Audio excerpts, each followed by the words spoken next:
బంగ్లాదేశ్లో ఉండాల్సినటువంటి ఒక నరరూప రాక్షసుడిని తాజాగా పశ్చిమ బెంగాల్ పోలీసులు అరెస్టు చేశారు. అతని పేరు బహ్రుద్దీన్.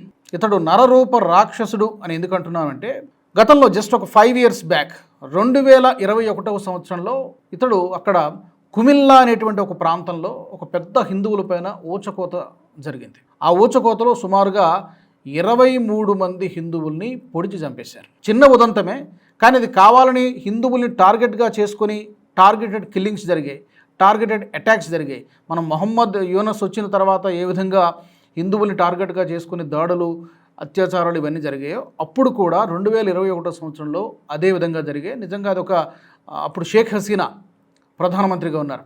ఆ టైంలో జరిగినటువంటి ఊచకోత, హిందువుల ఊచకోత. అప్పుడు ఏం జరిగిందంటే, ఒక 23 మంది హిందువుల్ని పొడిచి చంపేశారు. ఒక 500 మంది హిందువుల ఇళ్ళకి నిప్పు పెట్టేశారు, తగలబెట్టేశారు. సో అంత పెద్ద కేసు అది. తర్వాత అది పెద్ద ఎత్తున మన భారత్ నుంచి ఒత్తిడి రావడము, అక్కడున్నటువంటి హిందువులు ఆందోళన చేయడంతో ఆ కేసుని కొంచెం ప్రెస్టీజియస్గా తీసుకొని అక్కడున్నటువంటి షేక్ హసీనా ప్రభుత్వం విచారణ చేసింది. ఇంతకీ కేసు నేపథ్యం ఏంటి అంటే, అక్కడ కుమిల్లా అనేటువంటి ఒక ప్రాంతంలో దుర్గా పూజా మండపంలో ఎవరో ఒక వ్యక్తి ఖురాన్ని తీసుకొచ్చి మండపం దగ్గర అమ్మవారి విగ్రహం పక్కన పెట్టాడు.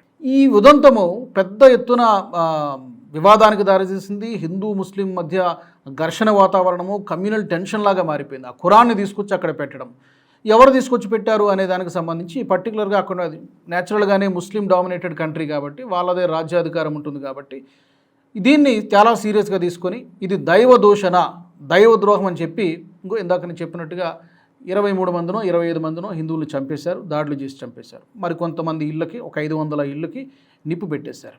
అయితే తీరా విచారణలో తేలినటువంటి విషయం ఏంటయ్యా అంటే, విచారణలో తేలింది తర్వాత సీసీటీవీ కెమెరాల్లో నమోదైనటువంటి రికార్డ్ అయినటువంటి దృశ్యాలు ఇవన్నీ చూస్తే అక్కడ ఆ ఖురాన్ని తీసుకొచ్చి పెట్టింది ఒక ముస్లిం యువకుడే, అది తేలింది సీసీటీవీలో. కానీ మరి ఈ పోయినటువంటి వాళ్ళ ప్రాణాలను తీసుకురాగలరా? మరి ఈ గొడవలకి, ఈ హిందువుల ఓచకోతకి కారణం ఎవరయ్యా అంటే ఈ బహ్రుద్దీన్ వీడే. అందుకే నేను స్టార్టింగ్లో చెప్పి వీడు నరరూప రాక్షసుడు, వీడే సూత్రధారి.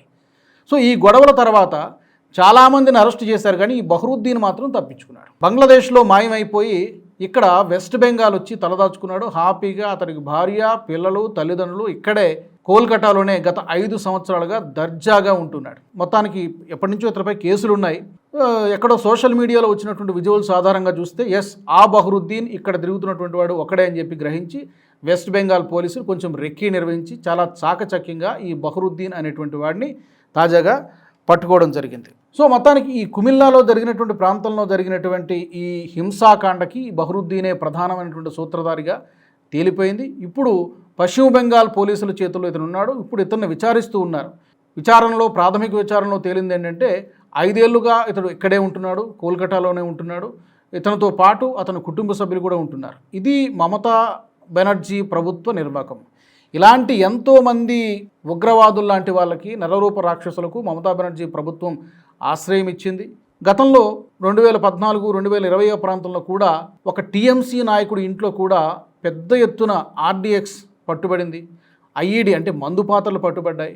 ఇవన్నీ విచారణలో పోలీసులు విచారిస్తే తేలినటువంటి విషయం ఏంటి అంటే, ఇవి ఎక్కడి నుంచి వచ్చాయంటే జమాతే ఇస్లామీ సంస్థ నుంచి ఈ మెటీరియల్ అంతా వచ్చింది. అక్కడి నుంచి కొంతమంది వ్యక్తులు కూడా వచ్చి ఈ టీఎంసీ నాయకుడి ఇంట్లోనే ఈ పేలుడు పదార్థాలు, మందు పాత్రలు ఇవన్నీ కూడా తయారు చేసినట్టుగా అప్పుడు విచారణలో కూడా తేలింది. అప్పటికింకా మమతా బెనర్జీ ప్రభుత్వమే నడుస్తోంది. సో ఇప్పుడిప్పుడు ఈ విషయాలన్నీ కూడా బయటపడుతున్నాయి. ఈ బహ్రుద్దీన్ లాంటి వాళ్ళు ఇంకా ఎంతమంది వెస్ట్ బెంగాల్లో దాక్కుని ఉన్నారు? ఇప్పుడు ఇదే పనిలో పోలీసులు బిజీగా ఉన్నారు. సువేందు సర్కార్ కూడా ఇలాంటి వాళ్ళని ఏరివేసేటువంటి పనులు చాలా బిజీగా కనిపిస్తోంది. ఇన్ని అరాచకాలు చేసింది కాబట్టే మమతా బెనర్జీని వద్దబెట్టారు. మమతా బెనర్జీ ప్రభుత్వాన్ని నేల కూల్చేశారు.